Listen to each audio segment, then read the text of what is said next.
Weeks after the fiery showdown between Congresswoman Jasmine Crockett and Marjorie Taylor Greene, the ladies of The View are still talking about it. Take a look. We should all credit Jasmine Crockett for possibly setting an example of either you're going to enforce the rules in these hearings and we're going to all act like adults or we're not. Because the chairman actually did call out MTG, or whatever her name is, Marjorie Taylor Greene, for being so disrespectful. The reprehensible from Georgia, you mean? Yeah. Okay. But I think that... Beach blonde. Yeah.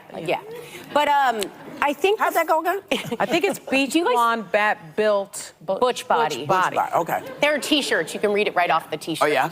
The ladies' commentary was part of a larger discussion about MTG's refusal to refer to Anthony Fauci as a doctor in a hearing in a House subcommittee earlier this week. All of the co-hosts jumped to Fauci's defense. Here's co-host Sarah Hines.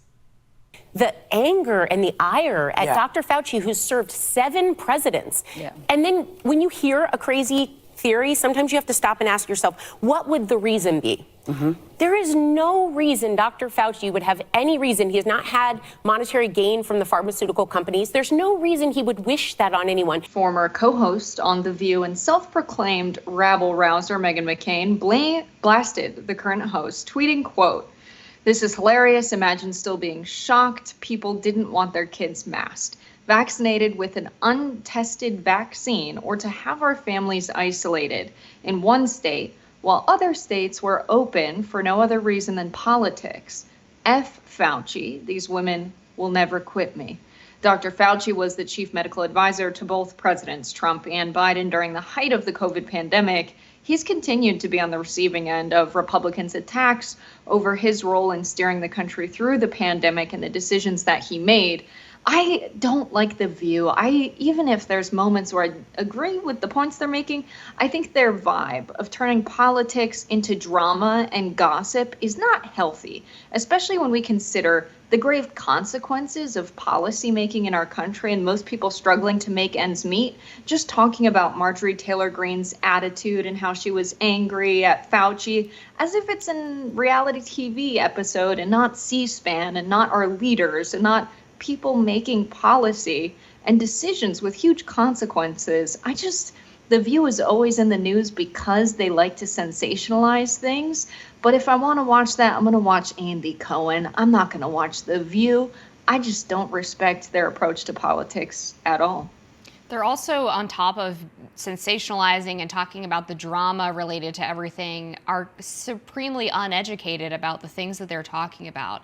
And it's just bizarre. I mean, to your point about holding people in power accountable, people who make policy decisions on behalf of the American people, Dr. Fauci was the highest paid government official at the time that he was in office and routinely disrespected members of Congress who were asking legitimate questions about the United States funding EcoHealth Alliance, which gave money to the Wuhan Institute of Virology, which is widely believed at this point to be the source of COVID-19 and the leak. And Dr. Fauci, in addition to trying to cover up the fact that the U.S. was paying for gain-of-function research and lying to Congress about it during one of his first appearances, also made sure that he was commissioning articles from top scientists debunking, supposedly, the lab leak theory in favor of the virus being of natural origin, even though he had knowledge at the time that the lab leak theory was incredibly likely. He derided people as conspiracy theorists if they talked about a lab leak theory publicly, all to cover the fact that it was his agency that was paying for the gain-of-function research. So if anyone deserves to catch the ire of the ladies at The View, it should be Dr. Fauci, not Meghan McCain, their old co-host. Yeah, I think Meghan McCain wants the smoke that she's not getting because she's not on The View anymore. Whenever she gets involved, or anyone really gets involved in a drama that doesn't directly affect them, it's always for attention. It's always so they can get the same views and likes that the hosts are getting. And in the case of Dr. Fauci, it's so interesting that the people that were talking about a lab leak at the height of the pandemic, when we were really having a conversation around COVID origins, that they were framed as this crazy group of conspiracy theorists rather than people making a logical conclusion. Doesn't really matter if they had a background in science or not. These are people that are just wondering, based on other epidemics and based on the kind of research that was being done, Is it possible this came out of a lab? Is it possible virologists weren't being safe? Their experiments were getting dangerous. I still believe in scientific research. But if we have moments where, hey, yeah, it could have come from a lab, I think you gain trust from the public and you gain trust in scientific research by being honest about that. But I think, that community of intellectuals was just so worried that the response from the public, which I believe they largely regard as just uneducated deplorables, people who will never understand science, even if it's explained to them, that they wouldn't be able to handle the truth. And I just hate that kind of paternalistic mindset, especially when these are the same people that are saying, trust the science, believe in the science, wear the mask, when there wasn't really solid science around kids potentially getting COVID in schools. When that was a huge subject of contention, the data showed that it wasn't spreading in schools a lot. But a lot of parents were like, I have to keep my kids home. How dare you say my kids should go to school?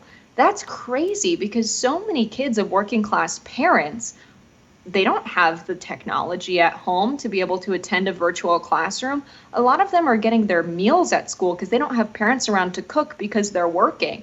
And a lot of those parents are the ones making your coffee at Starbucks, working in the warehouses so you get your Amazon packages and Instacart groceries. They can't isolate from the pandemic. And so it was a very specific group of liberal elite people that didn't know what the real world was like during the pandemic, that were so upset about what a lot of, honestly, scientists, data scientists, were saying they were seeing when they were tracking the spread. And so there's a huge reckoning happening now, but I haven't seen any apologies. Yeah, well, and I remember essential workers early on in the pandemic had to carry papers in their car on the rare event that they might be stopped by police so that they could prove that they were supposed to be going back and forth to work. And then there was also an article that came out, I believe it was from the New York Times, someone can fact check me on this, but they were talking about how rural America were basically flouting the rules of the pandemic more than anybody else by tracking how far people were driving on an average daily basis. Now, obviously, people who live in rural America are going to be driving further away from home, not because they're trying to kill people, because apparently we were all just like biological bombs at that time, but because their grocery stores are further away, their workplaces are further away. You simply can't compare how far people need to travel away from their home in a big city versus in rural America. And yet they use this as some kind of evidence that rural Americans didn't care if they got people sick. In Fauci's testimony, he even admitted that there was really not a scientific basis for the 6 feet measure on social distancing. He did not have good science to back up the idea that kids needed to be masked. He did not have science to back up a lot of the decisions that they made regarding therapeutics and whether or not they were effective in treating COVID. And then his chiefs testified to the fact that they had tried to skirt FOIA requests by sending private emails to Fauci through both their private account to Fauci's private account. There are all of these documents and emails where people talk about trying to get around some of the ways that the public is able to access information from their government, one of the most important ways.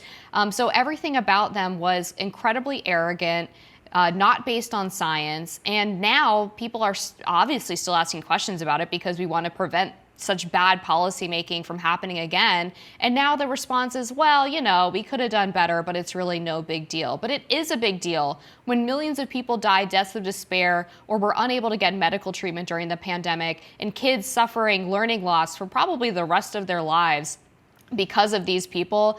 Absolutely, we should still be asking questions about this 4 years later, because there hasn't been a satisfactory answer as to how exactly we're going to prevent something like this from happening again. And I apologize, I just ran out the clock, but we're going to be back with more Rising after this.